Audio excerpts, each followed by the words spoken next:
On today's episode of the Baka Gamerz Podcast, that you have so many services and platforms that are really looking to just house anything and everything. Like it's wonderful because that's how you get 7 seasons of Ranma 1/2 on Peacock. As strange as it is, but that's how it happens, and that kind of competition drives wonderful, moments of access like that, but it also is incredibly frustrating that the minute you hear about something new, you can't even follow the tail of where you heard it from. Because again, like Nye said, a lot of these places are just kind of collecting them and waiting for the fans to show up. They're like, and then they Google us, and then they find us, and then they give us the money. What's up, guys? Welcome back to another episode of the Baka Gamerz Podcast. On this podcast, me and my friends talk about all things anime and video games. And on tonight's episode, we are going to be talking about how streaming services have affected anime today. And before we get into the topic, first let me introduce the crew for tonight. First off, we got Aoi. Hi. Charlie. Hey. Lo. What's up? And Nye. My name, hi. And before we get into the topic, we usually have a segment where we have pretty much just talk about have any news or have any type of like recommendations we want to talk about. So does anybody have any news or recommendations they want to make? Any anime video game recommendations? I have slight video game news. Okay. Just slight. Found out today, or at least it was announced today, that Square Enix sold their Western division. Mm-hmm. So yeah, it was to be expected. I saw that too. So all those Marvel games, Deus Ex, Tomb Raider. Yeah, that's all under THQ or whatever acquired them. So Square is solely focused on their Eastern, division, all their Japanese titles and whatnot. And they sold it for $300 million, which isn't much. But they want that. They want them anymore after Marvel Avengers. It's probably right. Honestly. Right. But I thought the same thing, but their reasoning behind it was to fund their endeavors into blockchain and cloud and AI. Yeah, they're definitely legit. They're going down this. Yeah, so they basically, sold everything for $300 million just to further, their development plans for, blockchain, AI, and cloud endeavors. This is something they announced back in like May of last year to not everyone's, but most people's, distaste, for blockchain, for NFTs and all this sort of stuff. It's so funny because Square's like executive and financial staff, they're like so out of touch with their consumers, whereas everyone loves, their creative staff, the people who make our games and all that. So it's just really sad to see them do all of this, sell all these games. They're like, oh great, they're gonna focus on our our titles like Nier and Final Fantasy and Kingdom Hearts. No, you're gonna get NFTs. I don't know why they're doing that. Makes no sense. That's really bad. Everything is becoming real. Yeah, real. It's not going anywhere. I mean, there's some good in it, but at the same time, it's just the way it is currently is just not it. Like ever since I saw like that whole monkey thing, I was like, what the hell is this? It's like, oh, we're selling this. Like, you're selling. This isn't even art. This is no. What? Do you remember back then those well, I know you're not so much guy. Well, I mean, you used to probably see them, but like those dress doll games that were online where you can make your own avatar, you can add whatever faces on it. That's what like NFTs really remind me of. Like, you just put little glasses on, a little hair, and you get a little more to put a t-shirt or something on that shit. Like, it's the ones I've seen are just so bad. Like, ugh. Yeah, it's just to see like companies do this. I mean, I'm not gonna get up here and preach about NFTs or nay or yay or whatever, but like, wow, for you to like sell all these games. I mean, yeah, they were probably That's a really choice. pissed That's a real with choice, man. with Marvel's Avengers, you know, like that underperformed. And what was the other one? Guardians? They did Guardians too. Guardians Yeah. did pretty Didn't well, but it Guardians was do like this- it wasn't promoted pretty well. It wasn't promoted Yeah. well. Like I- people it's liked not the reviews for game. Guardians. Yeah, they liked the game, but according to Square, it underperformed still. So Because they didn't promote it. Well, Yeah. they like half promoted it. yeah, yeah. But the promotion for it sucked. But I don't know. I guess they didn't really believe in those games. But it's a shame. It's a shame that they went into that. But any other news? Anything else? Any recommendations? Well, Sentinels. Wait, before we change subject real quick, it kind of reminds me of 13 Sentinels because like 13 Sentinels is also a game that is really, really good, and more people should play it, and not enough people know about it because man, was it not promoted. And it just makes me kind of sad because like it's sad to see companies like put so much effort into a game and not believe in it enough to actually get people interested. Like, Right. Yeah, it's like if you want people to get, I don't know, it's like they shoot themselves in the foot. It's like you have this great idea and so many like developers and whatnot, like creative minds on it, but I don't know if it's marketing that drops the ball, if it's the executive level and not believing in the project that drops the ball, or if it's decisions like this where it's like, hey, we're just going to think about dollars and whatnot, and who cares if like our consumers aren't, you know, about it. We're gonna jump into this whole thing. But yeah, that's Square. Well, I mean, at least they still got Kingdom Hearts and Final Fantasy and all that. really what I'm That's all I really I care Silver about Line. right now. Fantasy is the only thing keeping that company alive at this point. Word. Like Final Fantasy 16, imagine that bomb. Oof. But I don't think it's gonna bomb. We got Yoshi P on there. It's all Even if good it does, over they there. still got Final Fantasy 14 and like the thousands, millions You're of people right. playing it. Like they'd be You're alright. right. Like right now, what's keeping them afloat is these games and the producers that they have, the people who are headlining it. Tetsuya Nomura, Yoshi P, and Yoko Taro for Nier. And imagine if they lose one of them. Oh man. If Yoko Taro leaves, they gotta rethink a lot of things.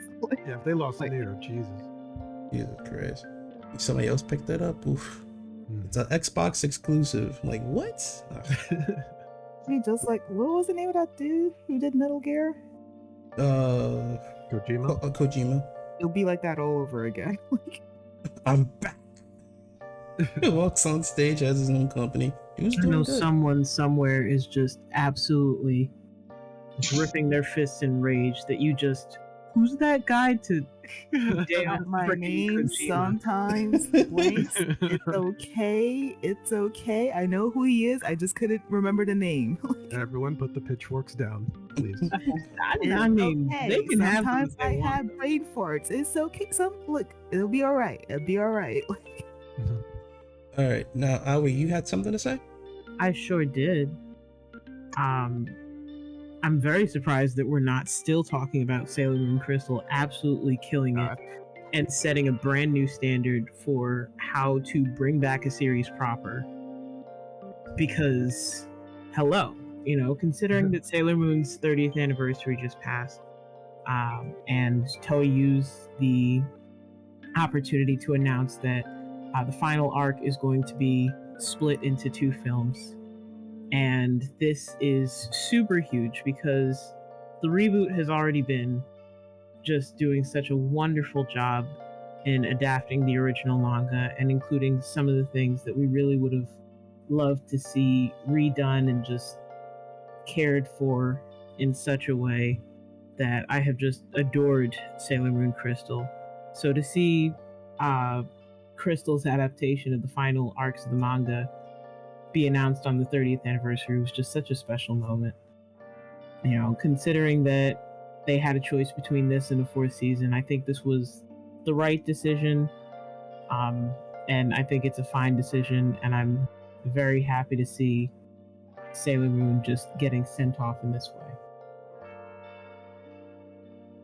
No, I personally was never completely into Sailor Moon. I started season 1 of Crystals. I've been meaning to get back. Say that again. I'm not. I think.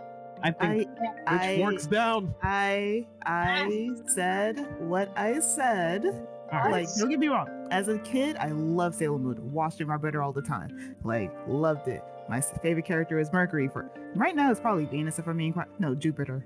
Yeah. How you had a favorite character and you just said which is it? Hey, Yeah, hey, right? Pitchforks. Pitchforks. I like them. We're just talking, Glow. We're just talking. I don't feel like it's just talk. I feel like I'm about to be in an interrogation room at this rate. But nah, Feel how you want to. Feelings aren't facts. Honestly, I actually really do. Like Crystal. I'm not gonna lie, the art style threw me off for a bit with the longest legs I've ever witnessed. But I did think it was really pretty, honestly. I've been meaning to get back into it, honestly. So I guess now's a good time as any, so I could be just in time for maybe the movie. You know what? That is absolutely fair, and I feel like that's one of the best parts of a series getting rebooted like this. Please do feel free and welcome to watch Sailor Moon Crystal from the beginning. It's absolutely worth a watch if you are into old school shoujo, new school shoujo. It's literally the original GOAT of magical girl anime. So good So to watch Miracle Nanaha. It needs more love. Just saying, it's also really good. You know, I've been meaning to watch like Lyrical Nanaha just because. I'm so sorry. It's just that I really love that series, and I had to slide some love ifs for it as well. Sailor Moon is still the GOAT.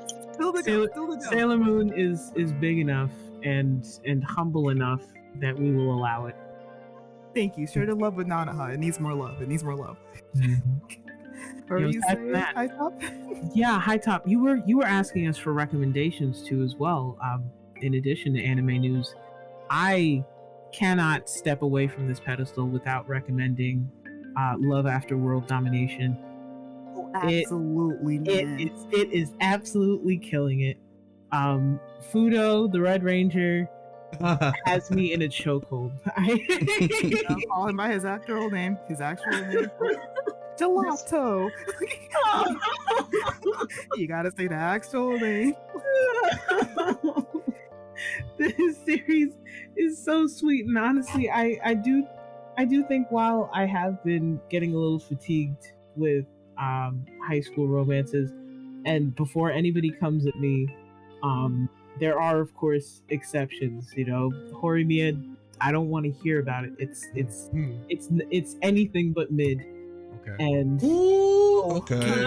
anything Okay. but Girl. I'm gonna put my gun down. Horimiya is not mid. Agree. Horimiya is not mid. Horimiya is excellent. Okay. Okay. All right. I said it's anything but mid. You know, Oh, like, okay. y'all really need to get that sorted We out. got selective hearing. Okay. Oh, never mind. No longer agree. Wow. That's okay. Now I sit Wait. down. Anyway, Wait. no, we're not even gonna bother listening to that last comment. Anyway, It's good. Say that. recommendations. Okay, recommendations for this season would be Love After World Domination, the obligatory plug for Spy Family. Mhm.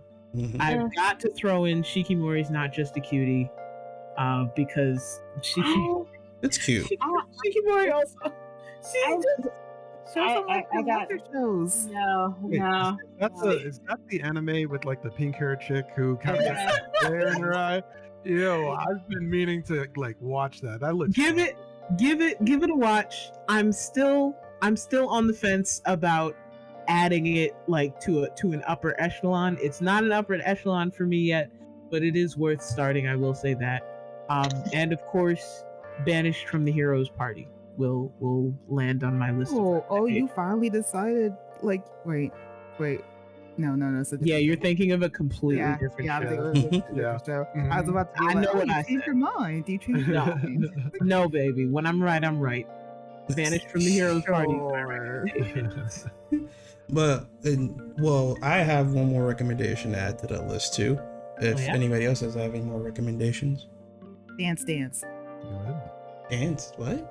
I don't remember the full name, but it's basically a ballet show, and it's done by Mappa. Mappa's Is it I the saw that. dudes That with the looks long really good. nets? With the long Yeah. necks and stuff? with the long necks because any show that's Hey, I was watching Gugug's video and like he had mentioned the long necks and he made a really funny ass joke. I was like, that's all I remember from it. So yeah. Honestly, any show that's about dancing, they're gonna have long necks. It's just how it is, honestly.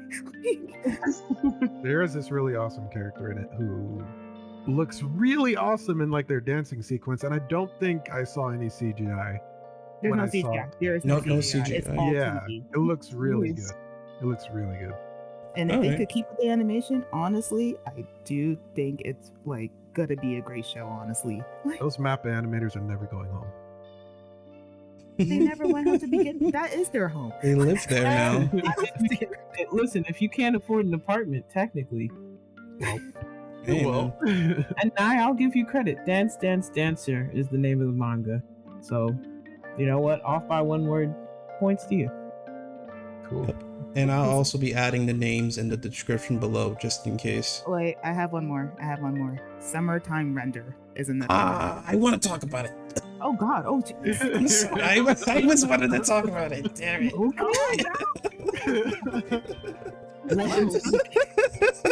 High jump kicks. Oh man, I'm sorry. I just really love this show. Oh yeah, man. Let him speak.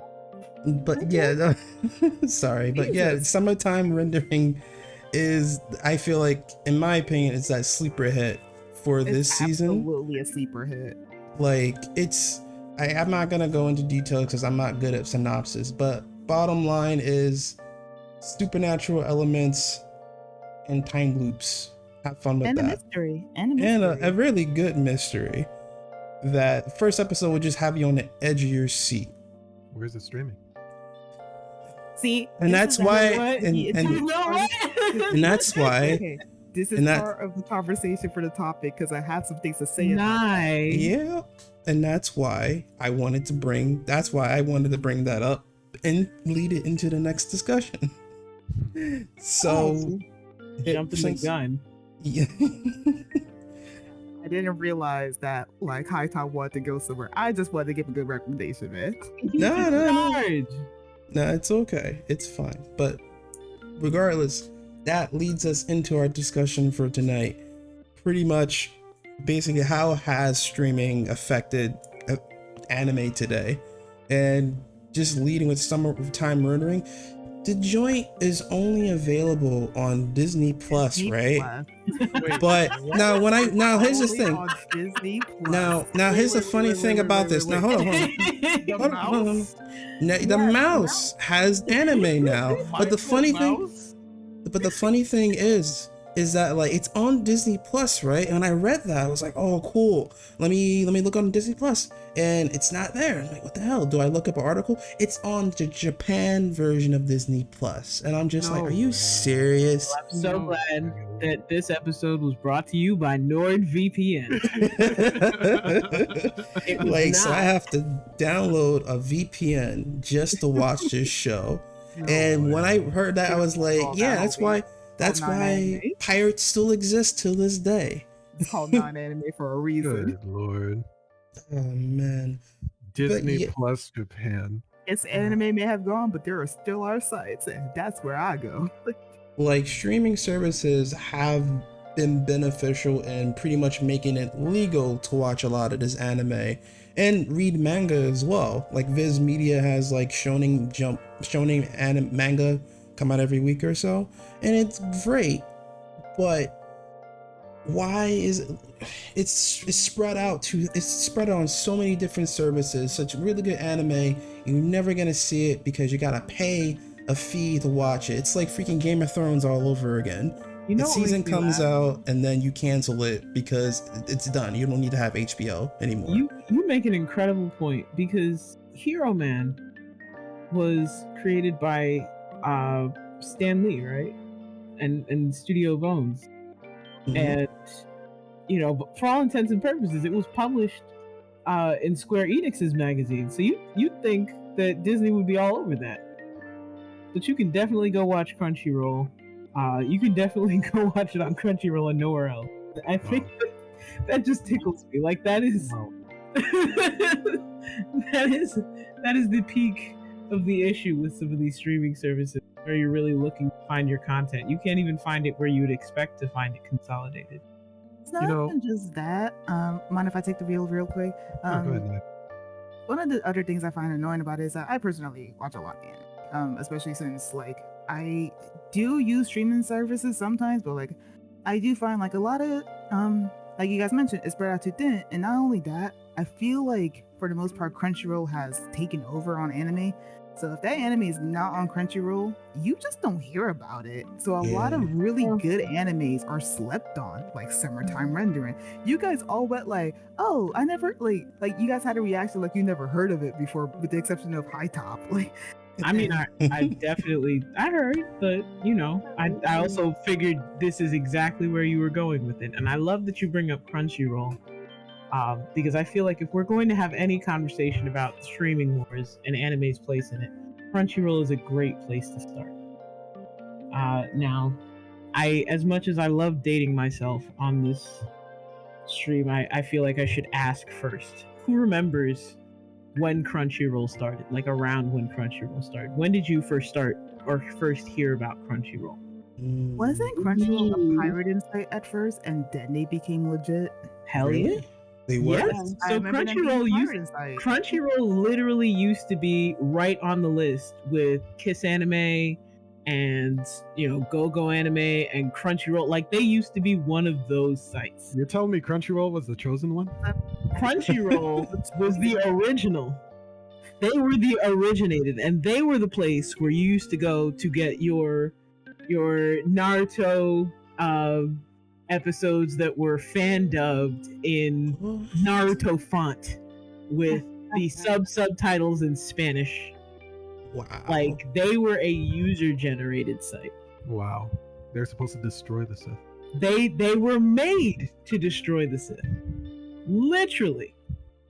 And a lot of people in the anime industry in the early 2000s, because that's around the time when this happened, were just so on edge about Crunchyroll, and they're like, you know, this is morally wrong, and you know, what does the site even cost to run? How do you even make money doing this? You're taking money out of the pockets of the animators. And so, honestly, in early, I want to say this happened like in late 2000s, early 2010s. There was a company that invested $3 to $4 million into Crunchyroll to help them build their legitimacy. And they immediately moved to legal distribution in the early, I want to say 2010s, maybe 2009 to 2010. And from 2010 on, that was the Crunchyroll that everybody like knows today. The cute, memeable Crunchyroll that started looking for opportunities to like publish manga and do simulcasts, and that is really how we came to see the Crunchyroll that got snapped up by Sony today. Wow. I did not know that. I didn't know all the details, but I did know that Crunchyroll was a pirate site. It wasn't the one, it wasn't my go-to site, but I knew about it. Like, I didn't realize that they were invested on, because I always wondered about that too. It's like, how did they go from pirating to I was there. I was there when it was written. Like, cause like when I started like watching anime and like looking for episodes, YouTube was my place to go. Just because like broken up in different parts, part 1, 2, 3, 4. Yeah, it does. Yep. But then like I think Funimation was on there, and they put like full seasons of anime up there. I think it was like it would be completed and it just thrown on a YouTube channel. I would watch a lot of stuff on there. Ones, only the C-tier. Yeah, but some of them C-tier ones are actually pretty good. That's why like I found like a good mecha anime that I like love and watch. But yeah, that's where I started. And then of course like high school came around, and like friends were like, why do you go on YouTube? Go here. I'm like, oh, we're here. Oh, okay. Yeah, we're getting a virus. Yes. And then torrents became a thing, and then that was a thing. Ooh, really risk destroying your computer over here. Right? This game is spicy. Yeah. Dangerously. Like. But honestly, like that's the reason why, like Aoi has said, like, like these pirating websites are taking money away from like animators, and looking at how animators like Demon Slayer, for example, like recently came off of a really good season, and it's like, like I want to pay respects back to the animators, in any way I can, whether it's buying merchandise, the DVDs, or watching on like a legitimate streaming service. But when you start spreading out the anime and it's on different streaming services, it gets annoying, and it's like I want to watch it where I want to watch it, everything everywhere in one place, and Crunchyroll got it. Well, time to hop on that ship. And one thing that I didn't mention, but around that time of Crunchyroll, one of the things that was such a huge draw about Crunchyroll was, of course, the convenience. And the fact that, of course, it started out as a pirating site, so it was being sold for the best price, no price. When I was a wee baby and I was watching anime, I was not watching it on places like Crunchyroll at first. I was still growing up, so I had all of my suppliers in place before Crunchyroll. So I was running to the TV at 2 a.m. to record The Angel on the Anime Network. Yes, ma'am. Like a good citizen. Yes, ma'am. I was going and digging through the bargain bins of my local Hollywood Video and West Coast Video to find the DVDs that got mistakenly thrown in. Sure, absolutely. If you had listen, there was no Blockbuster in my corner of the hood, so we made do with what we had. Speaking. But all of those methods of distribution, your fans really only have access to those for so long. They have to kind of keep that technology around, not just to actually view the content, but to record the content, to replay the content. All that's really, really clunky. And streaming has always been about streamlining that process. Absolutely. I mean, I gotta say though, sorry not to cut you off. No, I was done. Yeah, like I have to give props to like Crunchyroll, because to be honest, I didn't know that it started, in the deep blue sea, like pirating, like they were the people. They were the voice of the people. I had no idea, and that just shows how crazy like anime is, that you can take like a site like that and just blow up to the point where you got Crunchyroll Hime and stuff like that, like having interviews with legitimate like influencers and stuff like that, and having actual like big name like anime out there. Like, let's be honest, they're like in charge of anime streaming at this point. They are. We can say they've nearly monopolized like anime, but to think that they've come that far only deepens my hatred for like some of these like anime like being so obscure and lost in the freaking Disney Plus Japans, you know what I mean? Like, here's the thing, Crunchyroll picks up the big boys, like the ones that everyone's going to be looking out for, the ones that they at least could kind of guess, because they're pretty good at guessing the fact that these are the shows that people are going to go. And they also kind of created that system of like, oh, everyone's on Crunchyroll, so we know that they're only going to watch these shows. So all the smaller players like Disney Plus is over here just picking up the obscure ones that no one's ever going to really look at. That's an interesting take, because I think that there are really two sides to the streaming wars in terms of anime.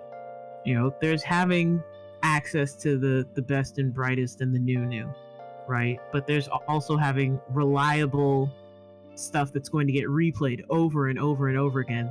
The content that people are always going to be looking for, because they just don't have the VCRs and the DVD players to play all the old stuff that they bought from cons back in the day. One of the things that prompted this conversation, I think, and High Top, forgive me for running right back to it, but when I was fiddling around and I noticed that all 7 seasons of Ranma 1/2 were on Peacock, I just kind of like, I just had a moment. I just had to stop, and I'm like, If I could go back in time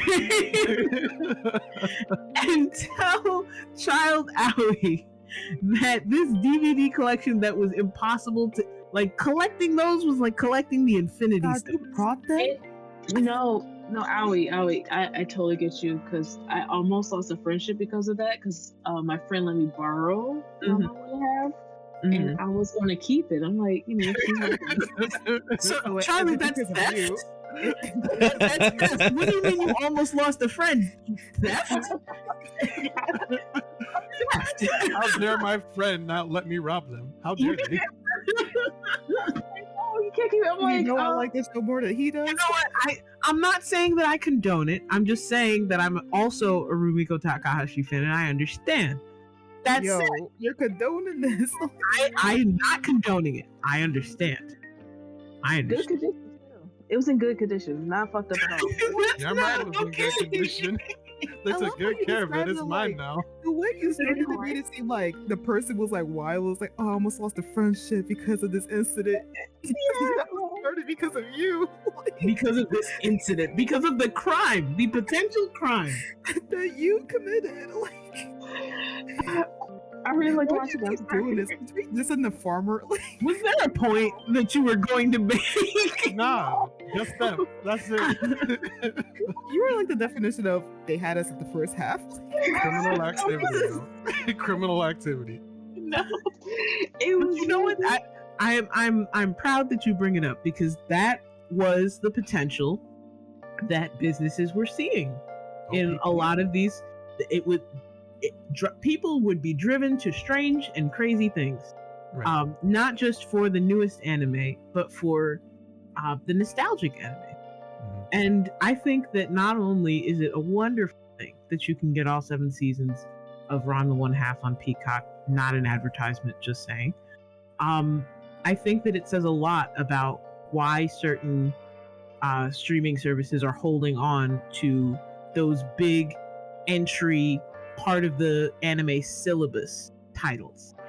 When I think of those, I think of some of the series that I was about to say almost finished, but then I remembered Hunter x Hunter.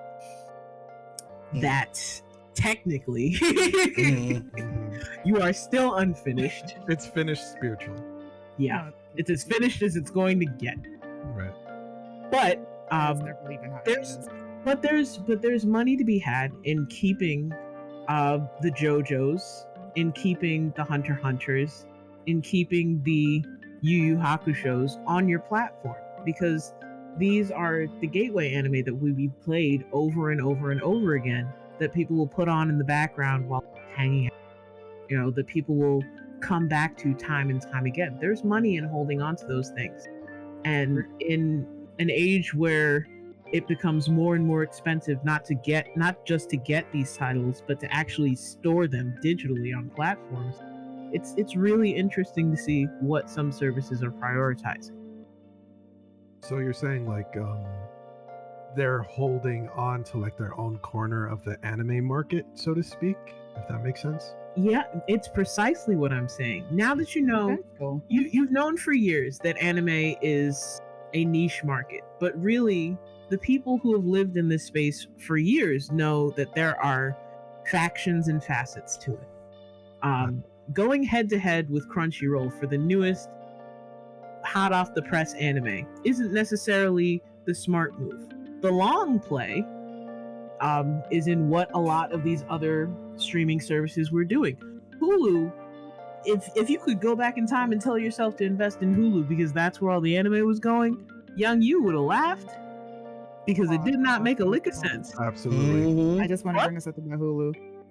Hulu should have invested in not having hard sub. I hate Hulu. I hate Hulu so much for having so many animes with hard subs. Get some proper subs, god damn it. What? I got something to say about the subs, but hold on, I wanted to bring up a point. This happened to me as recent as yesterday. Okay, so there's this anime that I caught wind of. It's called The Executioner and Their Way of Life, right? And as a lover of isekai, right, the whole premise is essentially it's a world that people are, isekai to and everything like that. But Oh, the no. whole point What are we is talking about? they're Oh, no. trying to get rid of people who get isekai, or at least the main protagonist, right? Because they get powers and they make a mess of things, like Of course. property damage, all that sort of stuff. You guys got to get out of here. And I was like, that's a fun premise. I'd love to watch that. Opens up Crunchyroll. Okay, you're not there. Goes to Hulu. Nope, not there either. I'm like, you know what? I haven't done this in a while. Let me Google, where is this streaming at? High Dive. High Dive? I don't have High Dive. And and for the first time in so long, I was going to open up a pirating site. You put on the pirate. No, soon may the weather come. And I'm like, I pay for Crunchyroll. I pay for Funimation / Hulu. I pay for Peacock. I pay for Netflix. Don't.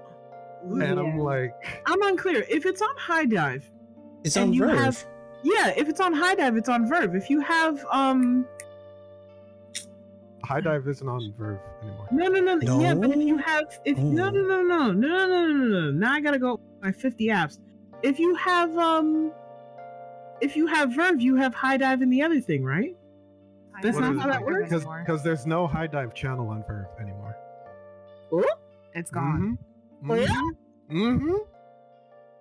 So There, I'm what's the ship? I'm This spinning and spiraling like I'm Okay. paying all this money, and I can't even watch this one anime that I wanted to look at. I'm like, okay, yeah, sure. That just goes back to the fact that it's too spread out. And honestly, you're bringing up something that I also want to bring up. Another thing that I've noticed when it comes to streaming service, because no one promotes the anime that they have like Crunchyroll does. Like, That is true. and all the other Mhm. companies, like, they realize that there is a market for anime, so they buy these animes, and like they buy the old ones, the new ones. They'll try to have some anime for like the anime fans out there. They don't market for shit. Like, You know, Like- I'll be real though. I'll because, be like- real because they're ashamed of it. Yeah, Like, I was Glow. I couldn't agree more. It's like when you buy those shirts at Hot Topic, but then you don't wear them anywhere besides the con and Hot Topic. Yeah. Like You- legit. You Like, didn't leg- have the cojones to wear them in the halls of your school and be in the trenches. Right. Now look at you. Because like, Crunchyroll is like loud and proud. Like, I'm an anime streaming and that's the service, thing that makes you know? everyone go Yeah. to them, because like you didn't realize that like a lot of these shows that like people don't realize are on like streaming service, like whether it's Disney Plus or like High Dive, it's because they don't market it. So like unless you look that up, you're just gonna be like, oh, it's not on Crunchyroll, Hulu, Netflix. Right. Oh, I guess I'm just watching it on a pirate site then. Right. Like, I mean, I get to it, 'cause, their credit, their varieties like streaming services, so I get that. But it's like, I don't know. Like, if you're not looking for anime on their streaming services, like, you'll just have to stumble upon it. And- Well, you know the interesting thing is that I'm really glad you chose The Executioner and A Way of Life as an example, because what kind of anime are you able to obtain and how can you market it? Ooh, say it. You know, The Executioner and A Way of Life was it was technically a Yuri light novel, wasn't it? Can you imagine what is Disney going to do with that? How is Disney going to? gonna say they're best friends. What you mean? They're cousins. They were roommates.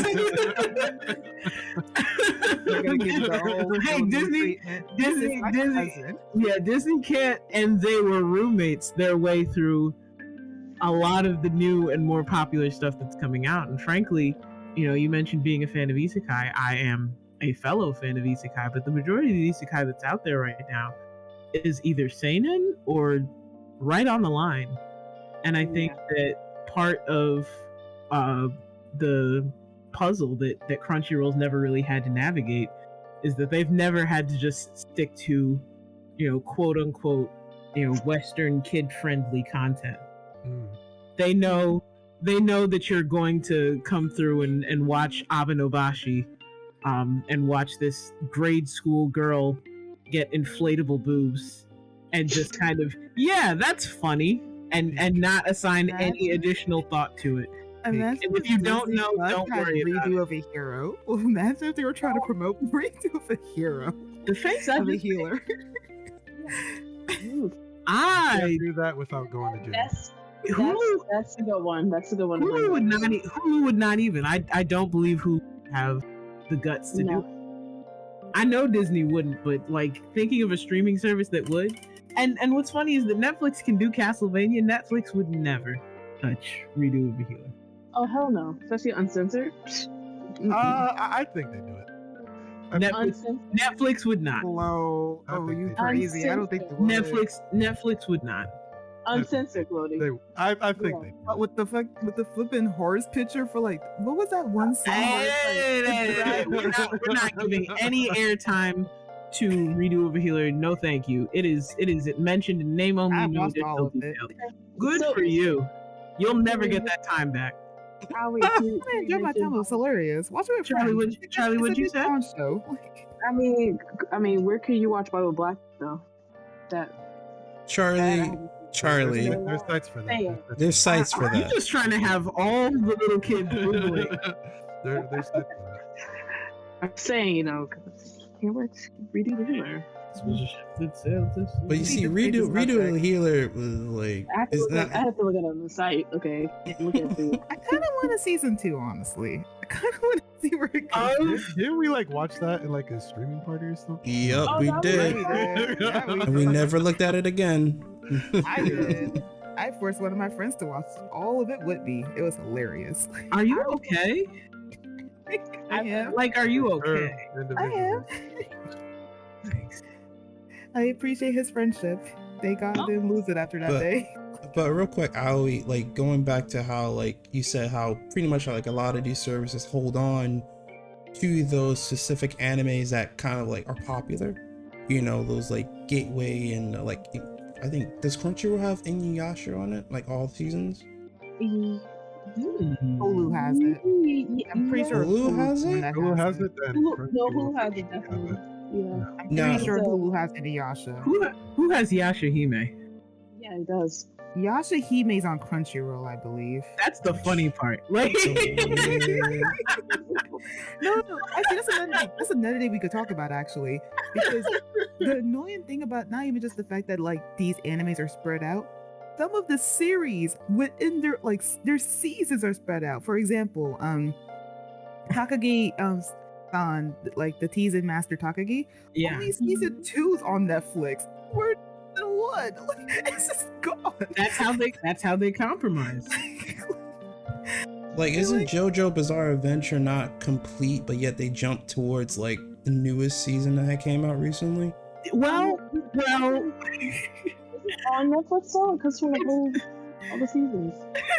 most of the seasons are on Netflix still. Most of them are. Yeah. But the thing is, like, and you know what? Let's start with Inuyasha. Let's discuss that because Inuyasha technically is on Netflix. It's on Hulu. It's on HBO Max.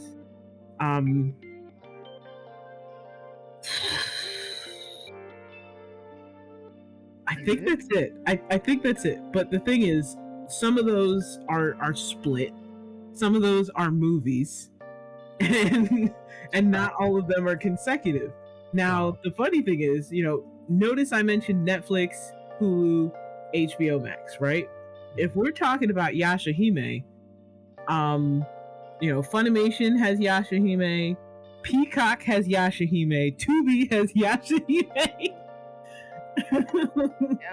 You know, Hulu has it. Like, there's such a mishmash of who has what, because nobody's really looking to build. Oh, don't forget Pluto. Pluto has it too. Oh Lord, Pluto? What's Pluto? Pluto has like the weirdest. Yes, Pluto TV has like the weirdest selection. We got a Pluto planet that's Pluto not really TV. a planet as a service? Okay. Wow, why you got that's You ain't, so rude. you ain't gotta do them like that. But I really enjoy streaming services like Pluto and Tubi because It's too funny. they're the ones I that have will never heard come of out of these. nowhere if you're like that's just it. Like, they're the ones that will come out of nowhere if you're just like, man, I really wish that I could watch this anime and it's nowhere. but it's also Flying older. onto the table like hello. It's also older than 2004. Yeah. Mm-hmm. That's where they've been hiding. They've been hiding out on Pluto. The way your grandparents feel about Turner Classic Movies is the way that we're going to feel about Tubi and Pluto in about 5 to 7 years. Just I wait. believe it. I already feel that way now, though, watching it. It's not. It's not great. It's not great, but it's like if you get really into a series and then you realize, oh crap, I can't wait for season 2. I heard it's already out, and it's like, oh, it's not on the streaming service that I'm already on. Where is it? Well, then Yeah. it's annoying. well, the very nature of streaming services was always kind of pitched as, hop on one, you can hop on the other. There's no real commitment because there's no contracts. You can just kind of buy the access to this and then buy the access to that. But what we're seeing now is just an oversaturation of content in the market. So, the fact that all of your legacy and your big threes of the past, those series, the ones that are already finished and you can just stream whenever you want, those are now going directly head to head with a lot of the new stuff because there's just so much new stuff, and the older stuff is piling up more and more and more.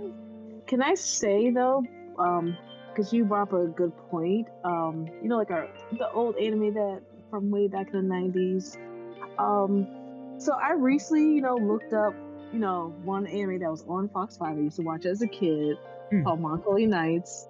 And, I loved the show back then. And, my memory was hazy watching it. But when I watched it on Crunchyroll, I'm like, yo, why is the quality the same? It's really like they put the kind of status. No, it's so bad. I'm really trying to remember what series this is. What did you say? Melancholy Nights. It's basically about this kid with Yu-Gi-Oh kind of hair, and his girlfriend who has blue hair, and her father who's a scientist, and they kind of travel back and forth. No, everyone kind of had to spot the protagonist look back then. Aggressively too.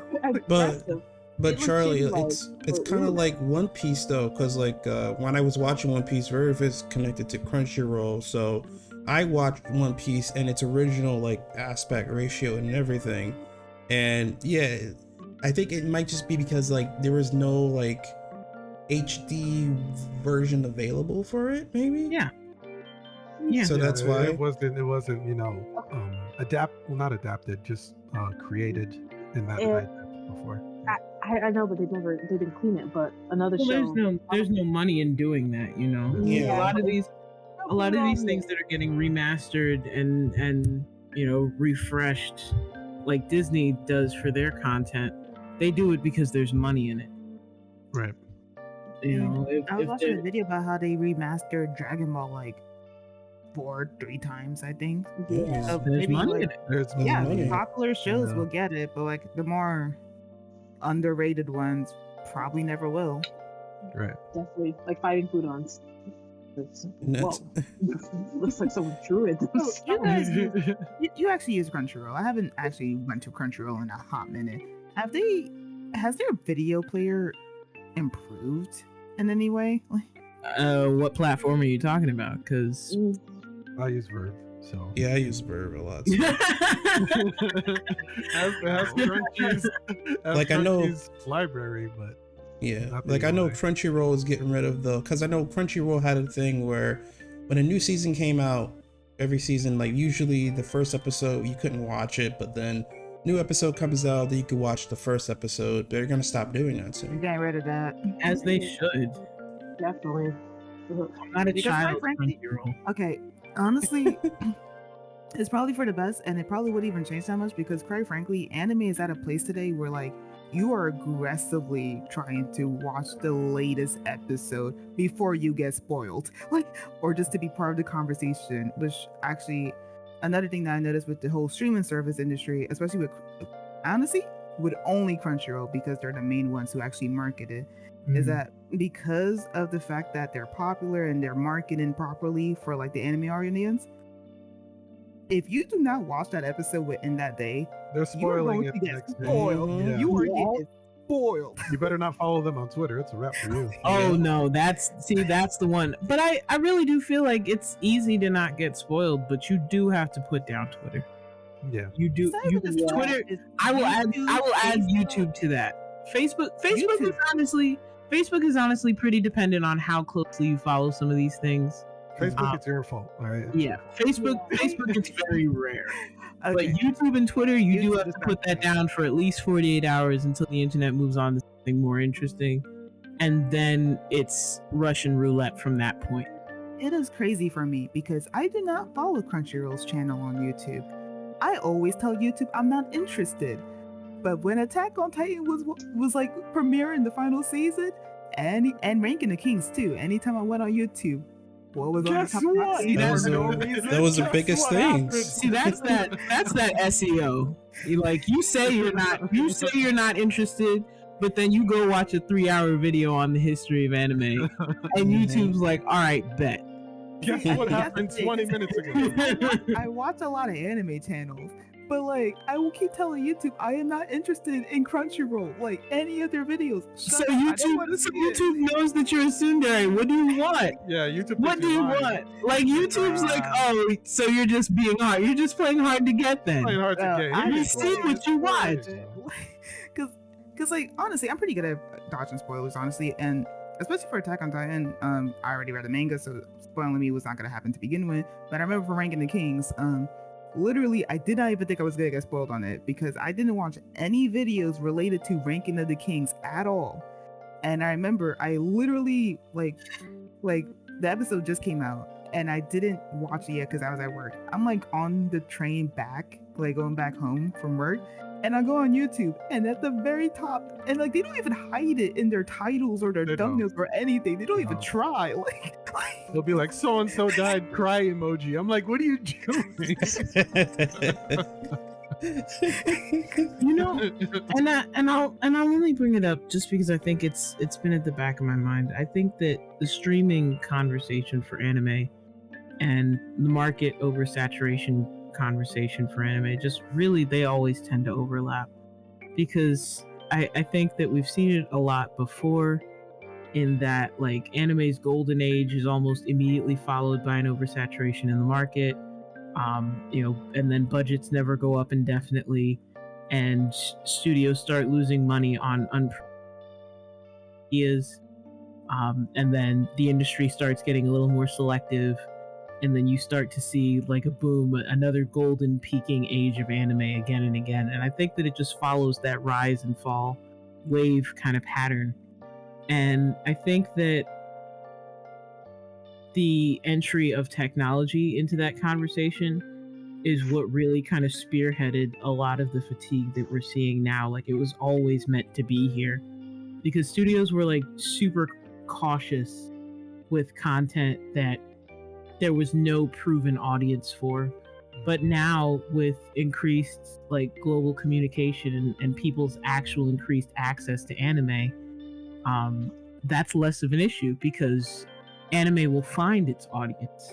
Manga will find its audience. As long as you can find the numbers to justify your conversion, your ish is getting made. It's getting made.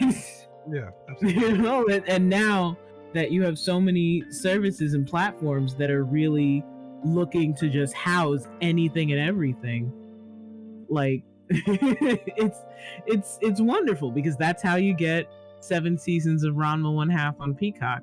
As strange as it is, but that's how it happens, and that kind of competition drives wonderful, moments of access like that. But it also is incredibly frustrating that the minute you hear about something new, you can't even follow the tail of where you heard it from, because again, like Nye said, a lot of these places are just kind of collecting them and waiting for the fans to show up. They're like, and then they Google us, and then they find us, and then they give us the money. And little did they realize, then they find us, and then they think to themselves, well, none anime exists, and they leave. Yeah, and then they just hop on the good ship. Mm-hmm. Right. Mm-hmm. Gotta protect the homies. Like, I really got to give it to streaming services like anime has become such a marketable medium now. I'd say in terms of like at least mainstream, thanks to streaming and whatnot. Yeah, for sure. Because Crunchy, doing its thing, coming from its humble beginnings and whatnot, into It's be dark the beginnings. monster. I'm proud of Crunchy. Yeah, I'm honestly genuinely like I'm proud of Crunchyroll. But my point is, it's like, because of Crunchyroll, you have services like Hulu making deals with Funimation and stuff like that to have their catalog and stuff. But now I don't know how that works with Funimation and Crunchyroll about being a thing. Like, is Hulu gonna get Crunchy's library now or something? I have no idea how that works. They're getting their dub catalog. Their dub catalog Is what I remember. Okay. Yeah, because there was at one point where like I had Hulu and I had Funimation, and then I was like, wait, this is stupid. This is dumb. So I canceled Funimation and whatnot. But that's all to say. Okay, I'll be honest. One of the main reasons that I'm not even just the fact that like anime's like spread out too thin between like all these like streaming services, and I'm gonna sound real weird for this, and I hope I'm not alone. One of the main reasons why I tend to go to pirated sites is just their user interface is just so much more cleaner than like some of these streaming services. Funimation streaming's like their layout bothers me on a mental level. They make it on those good sites. Yeah, I like the layout of my sites, honestly. I'm just saying, some sites should be struggling to freaking go full screen. Hypothetically, if I were the type to pirate, and I'm so not the type to pirate, not at all. But hypothetically, if I were, I would be very surprised at a statement like this, because a lot of those sites use a lot of their, shall we say, web page landscape to support ads that generate revenue that support those sites. So to hear you say that you pirate and you're like, those sites look so clean, and I'm still imagining, and I don't know if the sites have like evolved since. The only time I get ads is usually if I'm watching anime on my PS4 or something. If I'm on my desktop, I'm usually. I'm sorry. You get ads on your. Yeah. On your. You get ads on your PlayStation. Because I use the internet browser. You know, we've come a long way.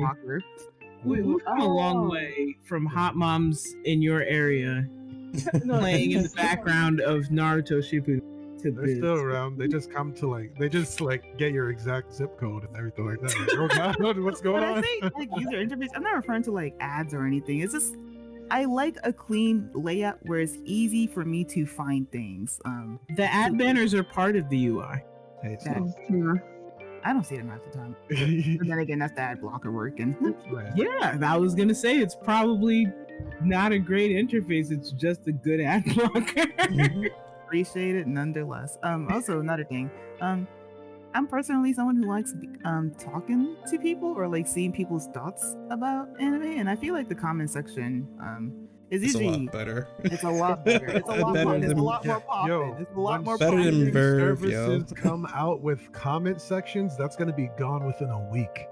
I want that honestly, because like, okay, I know I already made it clear that I pirate for sure, but like honestly, I still support streaming services, and I would like to see them do better, and I would like to see them improve, because a win for them is a win for the anime community, honestly. Like, at least for the most part, dependent. And like, if they got a comment section, and if they do more to actually like enhance their service besides just buying whatever's like available, real talk, I'd be very down for them. If their comment section ever became like popping the way it is for like other sites, I'll be completely down. Or if they got like discussion, like spoiler free things like that, like hype, like comments and stuff like that, that'd be cool. Yeah, because like a lot of people Charlie, they just jump right to the comments and be like, is this what to watch? Charlie, back me up. I need you to back me up. Do you watch Korean dramas? Yes, I do. Is there I do as well. a better comment section than the comment section on a Korean drama. Because if you are looking for the gold standard, if you are looking for people to be in the trenches with you, bro, I hear. I think, and the reason that I bring it up, and I want to give you the floor to speak more on it, Charlie. But the reason that I bring it up is because I think that, some of these companies really only have so much control over creating, an interface and a welcoming user experience. Because on some level, your activity in the chat is primarily driven by your content. It just is. And if you got something to say about what you're seeing on the screen, you gonna find a way to say it. Period. True. Like I was just dead silent. I thought you were gonna look at that, honestly. I was like, wait, why the fuck like that? No, but like on Nye's point though, when it comes to comment sections, like Verve has a comment section, and whenever I watch One Piece, those big moments that happen, and I'm just like, oh, what is everyone else saying? Verve's comment section sucks, just because they're just a bunch of trolls, and it's like obviously they do good, like actually, covering up the spoilers, but it's just a bunch of trolls, and a lot of people say, oh, this sucks. Yeah, it's mid, and I'm just like, what? I would worry about that. When you run into a good comment section, like when you had that one dude that's like over analyzing like the episode, or like people are cracking jokes, or you have that one person who read like the manga or like the light novel, and then he's like, and they're like talking about like all the things I got cut off. I love that shit, man. Give me that shit. Put that on streaming service. Are you okay? You know where you can find that?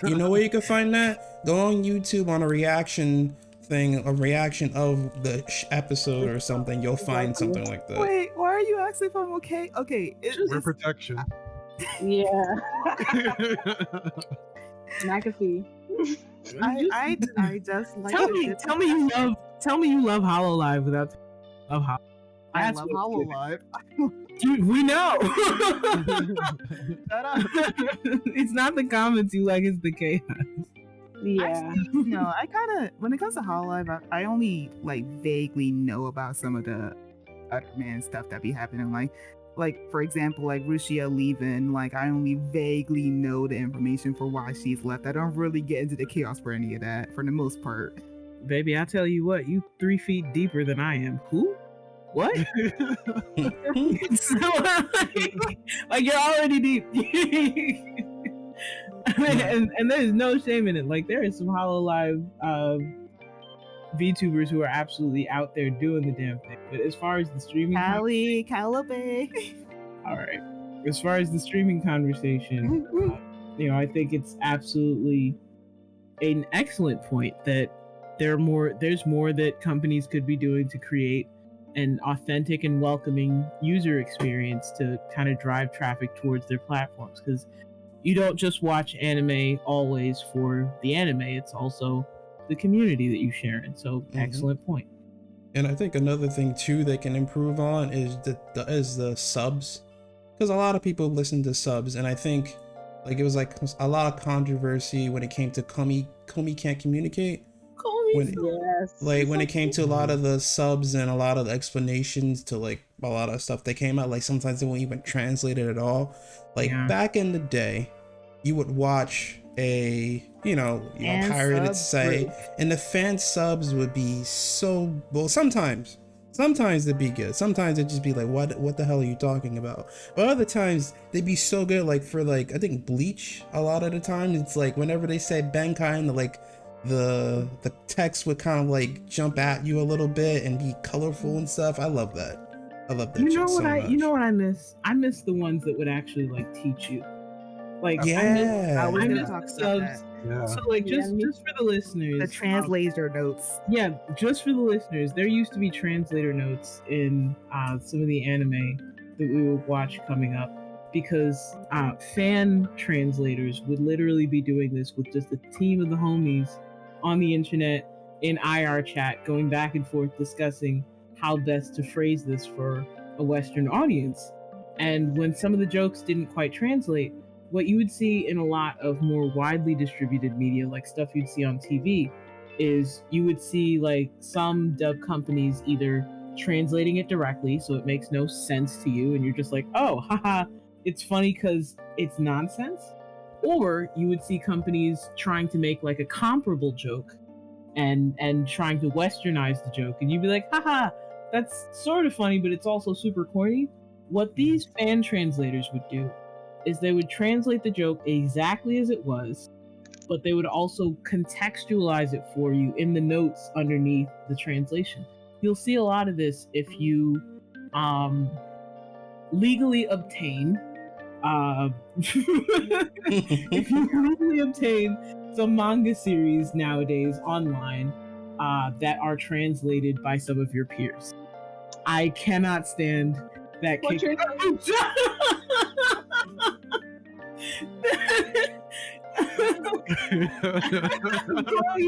Glow, you're a savage for dropping that in the chat. So high top, you put exactly what he You gotta put in this the up. video. You have to put this up. Nah, I didn't even hear it though. You need to put this on screen later because He put a screenshot in the chat. so the screenshot in the chat for everybody listening is the "just according to Keikaku" meme from Death Note. Please feel free to Google that later because it's worth a Google. I'll be definitely using that. but it's just indicative of it's just so representative of a time when we really were all just so into learning and open about this and just wanted to really understand it in its original intended context, and fan translators worked their hardest to do that for us. They did that for us. Okay. Real talk. Absolutely. I talked about this, I think, in either the first or second episode of Baka Gamers, where I really do miss fan subgroups, honestly, because there was a passion that you really just do not see anymore in streaming service subs, honestly, because streaming service subs, like you guys said before, they're just translating for the most part. There's some controversy for like how they translate. I remember Kobayashi had a little bit for like I think they were trying to push a political agenda in one of their subs at one point. I don't remember all that nonsense. But like, even outside of that, like even outside of getting mad about that, what I loved about fan service groups is like not even just the translator notes, because there was a lot of translator notes, honestly.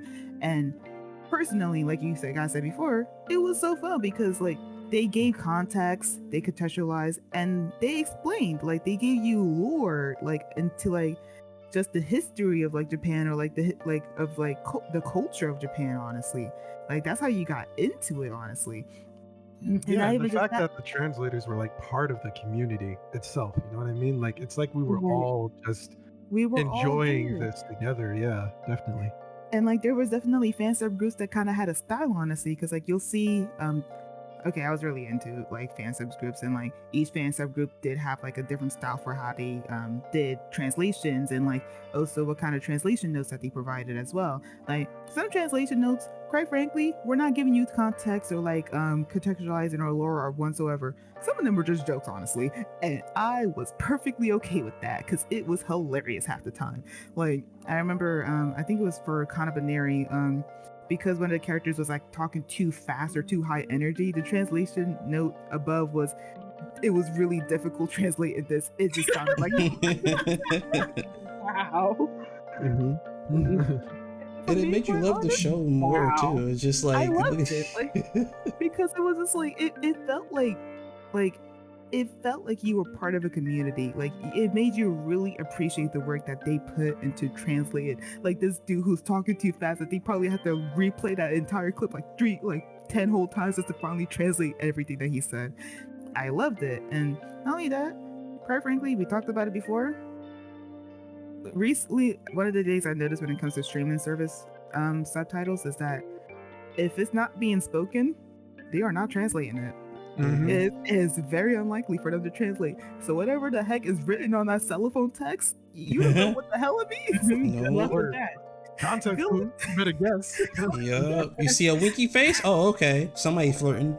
Like imagine you're watching Me Right Nikki, and like literally half the story is based on phone text, and you're just looking at the phone like, okay, so I know what Yuno's saying, but what the heck does the phone say? Right. It was Like back in the day, cool. like when I watched like Durarara, Durarara. Oh, Yeah. the way Durarara Yeah. did was amazing. Yeah, like man. the messaging and everything like that, how they like translate like the message boards and stuff like that. That was so freaking awesome. It's And true. if that had been released today, I'm not sure if they would have translated it the way that they did. I'm not trying to knock like the translators now either, you know, like I'm pretty sure they're passionate and whatnot, but that element of just being like, hey, we're a bunch of people who Corporate. It's enjoy this. corporate now. Yeah, it's corporate. But back then, it's like I remember when they used to ask for help. Like they'd be like, "Hey, does anyone know how to do this? Does anyone know how to like speak or translate Japanese? Like we're looking for more translators and stuff like that." Like just being a part of the community was so great. But now it's like hands off and whatnot. But that's the price we pay. You know, it is parts of it, but I think that just as you know, we were fans and we found different avenues to kind of interact with the fandom. The parts of the fandom that did this are just in separate places now, because a lot of the same energy exists in the webtoon space, and it's really incredible to see. And like one of the most respectful and just nostalgic things ever to see is when you're reading a webtoon that hypothetically was legally obtained, and one group is like so respectful. They're like, by the way, you know, hi, we're Group A and we're going to be translating this. You know, we know that Group B used to translate it, but we asked permission and they said it was okay. So here, have some memes, have a good time. And then they just do their thing, and it gives that feeling like the kids are all right. Right. Like this part of the fandom will always exist, whether it's anime, with manga, or webtoon somewhere else. It's super to see. That community would always exist. Like one other thing that I love back, because like it's crazy that you brought up Glow about like them asking for help sometimes. Sometimes like people in the comments will like point out, oh, you got this part wrong on what they were saying with this, and they usually fix that pretty quick, honestly. Like, Oh yeah, they're on top of it. they were on top of that. If there is a typo in like a Crunchyroll sub, you better live with it for like the next 5 years or something. It's not getting fixed anytime soon. Like, Where back in the day, they'll tell you, they'll be like, hey guys, there's like a typo in video 1, so just click, you know, tab for video 2, server 3 or something.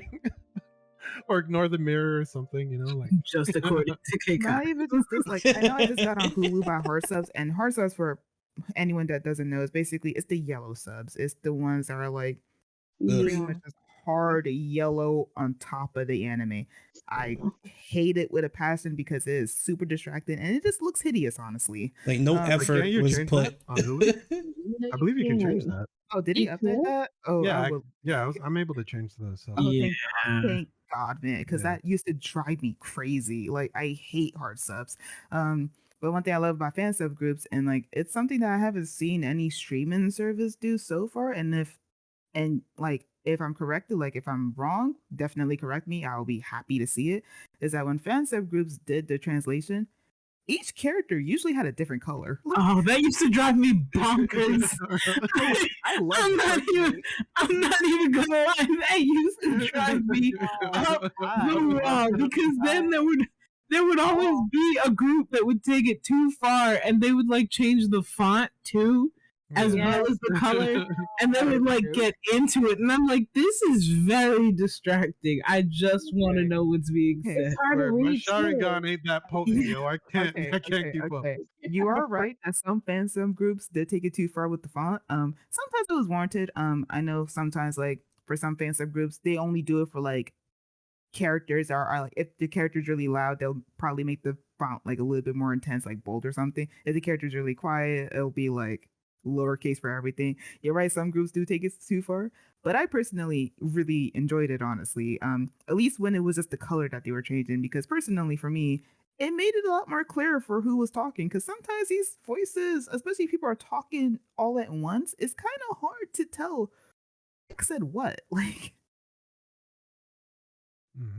I get you, but I've never had. okay, This has never been a person. I was down on this hill alone. It's fine. That's yeah, All That's about right. preference. All about preference. All about the Yeah. preference.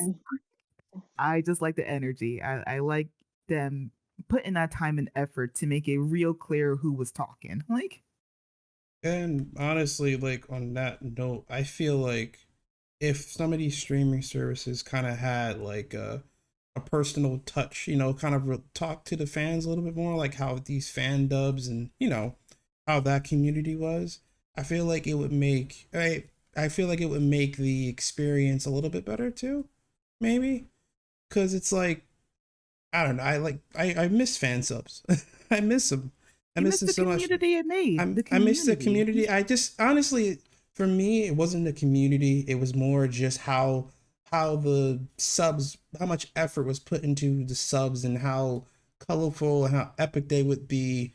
And like mainly a lot of the big shonen jump shows, One Piece or Bleach or Dragon Ball Z. And it's like they do their signature moves, and the signature moves are in like a really cool text style. Comic Sans. Yup, like Bankai and all that, and it was just Comic Sans.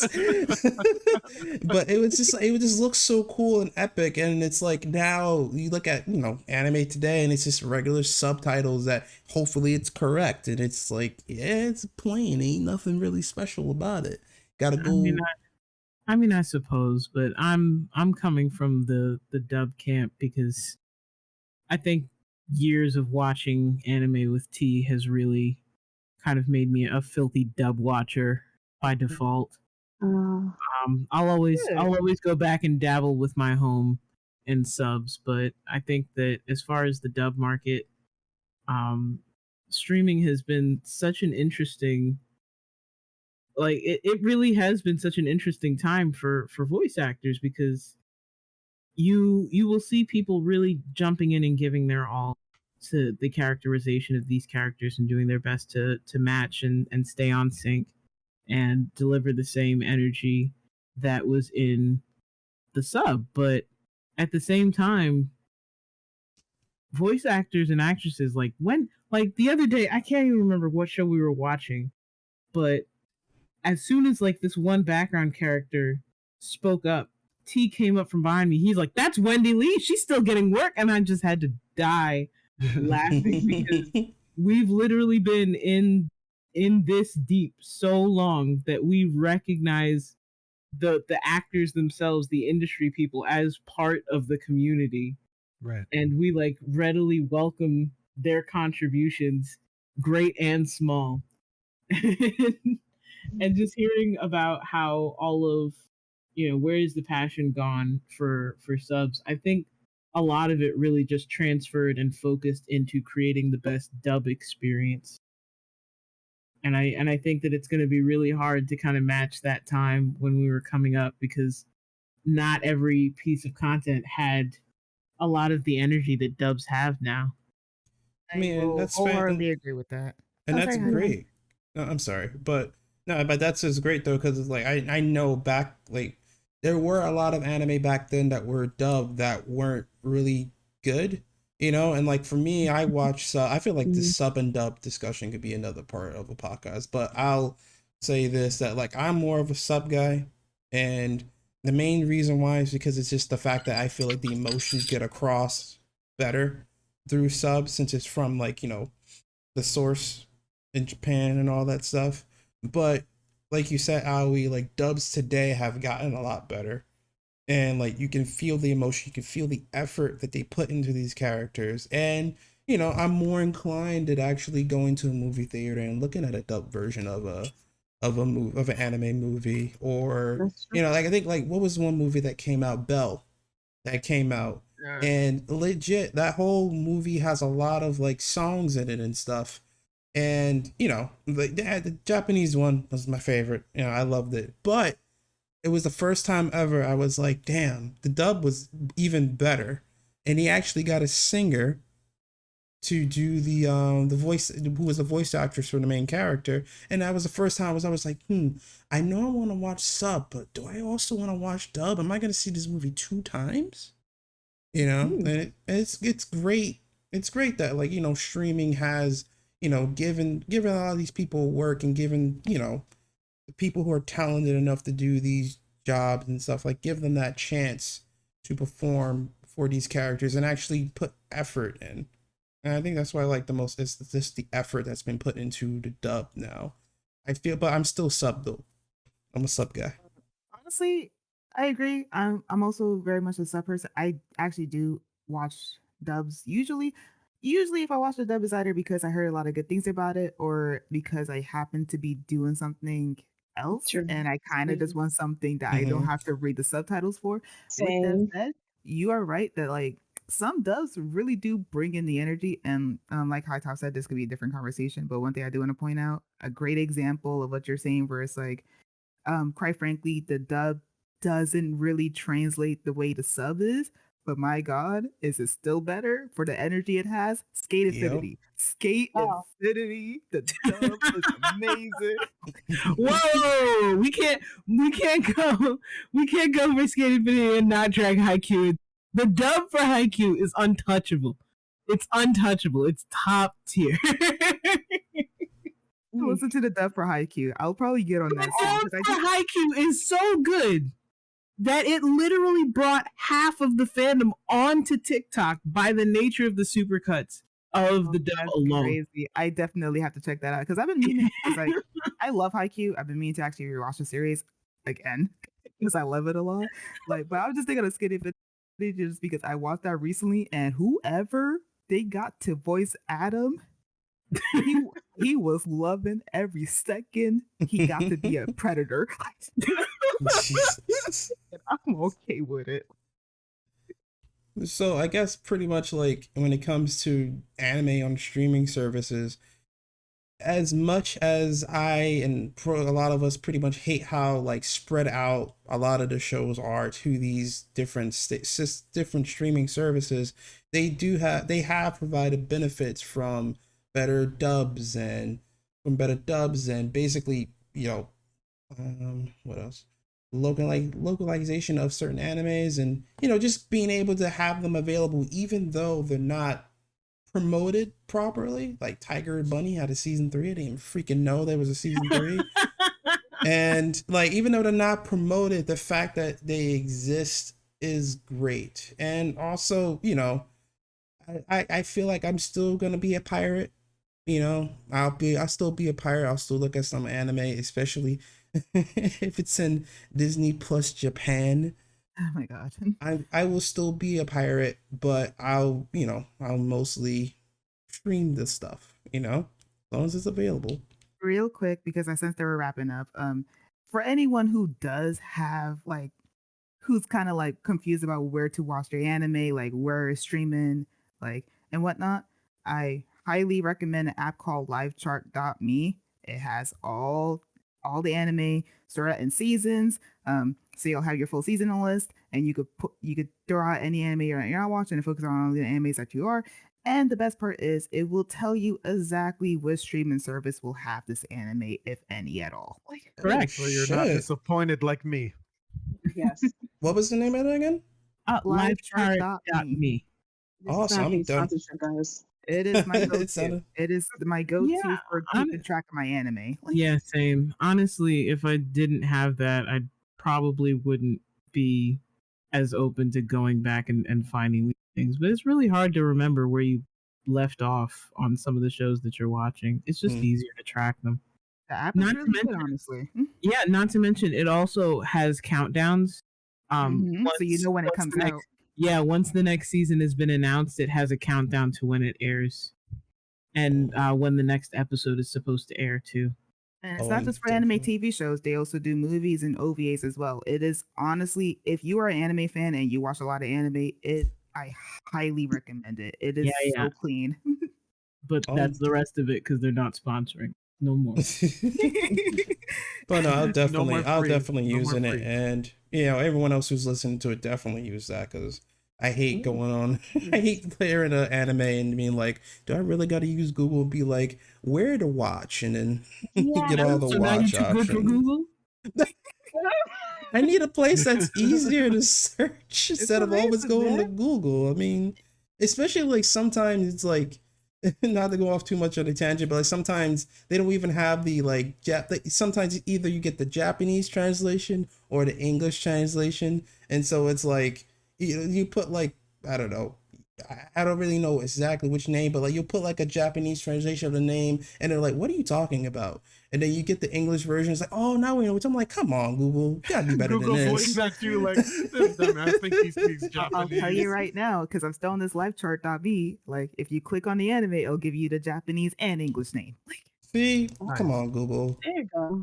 This video When was I- sponsored by. it's not It truly sponsored. was. It's not sponsored. Sorry. I literally use it to make my anime list for like the next season because I keep the trailers up there as well. Like, it's honestly really good. Like, That definitely gonna not be sponsored. downloading that. Not sponsored. Very cool. Sponsored by LifeChart. Yeah, sponsored, not sponsored. But all Hey, right. that's not really. Cut to the ad read. Well, this wraps up tonight's episode of the Baka Gamers Podcast. If you enjoy listening to it, please drop a like on the video and subscribe to the channel. We'll be uploading podcasts once every month, and yeah, and then also hop in the comments too. You know, tell us, maybe not tell us exactly what website you go to for pirating, but kind of share some of your favorite memories of kind of like pirating anime, or pretty much like what's your gripes about streaming anime. And yeah, with that, we're gonna call it a night. So thank you guys for joining in, and this is the Baka Gamers Podcast. Peace. Bye. Guys.